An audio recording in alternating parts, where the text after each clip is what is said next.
The text message arrived at 11:47 p.m. on Christmas Eve.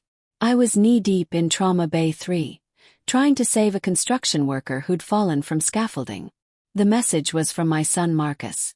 "Mom, they said I couldn't come to dinner. Uncle Derek said there wasn't enough space at the table." My hands didn't shake as I continued suturing. Years of emergency surgery had taught me to compartmentalize. But inside, something cold and sharp settled in my chest like a surgical blade finding its mark. Marcus was 17, brilliant, and had been looking forward to Christmas dinner for weeks. He'd even bought gifts for everyone with money from his part-time job. My brother Derek and his wife hosted every year in the massive dining room of the house our parents left them. The same house where I'd grown up, where I'd been told I was too ambitious for wanting to become a doctor instead of settling down early like a normal woman. When I got home at 2 a.m., Marcus was asleep on the couch, still wearing the button-down shirt we'd picked out together. There was a plate of leftover Chinese takeout on the coffee table and a Christmas movie paused on the TV. He'd spent Christmas Eve alone because my family decided he wasn't worth making room for. I sat in my kitchen, still in scrubs, and made a decision that would change everything. I pulled out my laptop and began typing. Derek had always resented my success. When I graduated medical school, he made snide comments about show-offs. When I bought my house, he said I was flaunting. When I had Marcus as a single mother, he called it irresponsible. But what he didn't know was that for the past 5 years, I'd been quietly keeping their family afloat. His construction business had been failing since 2019. Every emergency loan he'd asked for, the $15,000 for equipment repairs, the $8,000 for payroll when contracts fell through, the $12,000 for his daughter's college tuition, I documented everything. What he thought were gifts from his generous doctor sister were actually carefully recorded loans with interest. His wife Jennifer's boutique. I'd funded that too when she couldn't get bank approval. Another $20,000 I'd meticulously documented. The house renovations they'd bragged about on social media. My money. The luxury vacation they'd taken last summer. Also my money. In total, they owed me $67,000. And I had every receipt, every bank transfer, every text message where they'd promised to pay me back soon. I spent the next 3 days crafting the perfect letter. Not angry, not emotional, clinical and precise like everything else in my life.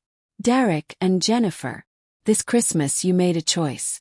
You decided my son wasn't worthy of a seat at your table in the house our parents intended for family gatherings. You taught him that love is conditional and space is limited. I'm writing to inform you that your outstanding debt to me totals $67,000.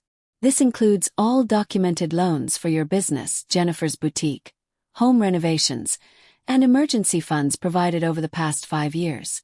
You have 60 days to arrange payment in full. Failure to comply will result in legal action. I've attached all supporting documentation.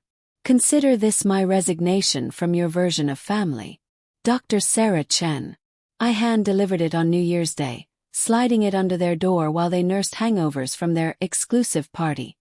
Another event Marcus hadn't been invited to. The phone calls started immediately. Derek's voice cracked on my voicemail. "Sarah, you can't be serious. We're family." Jennifer sent tearful texts about misunderstandings and holiday stress. But not once did they apologize to Marcus. Not once did they acknowledge what they'd done to him.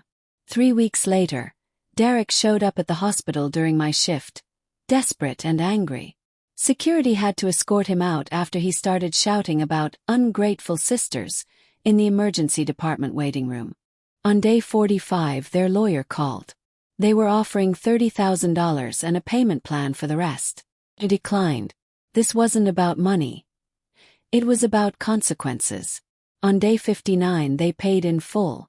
Derek had to sell his boat and Jennifer closed the boutique, but they paid every penny with 1 day to spare.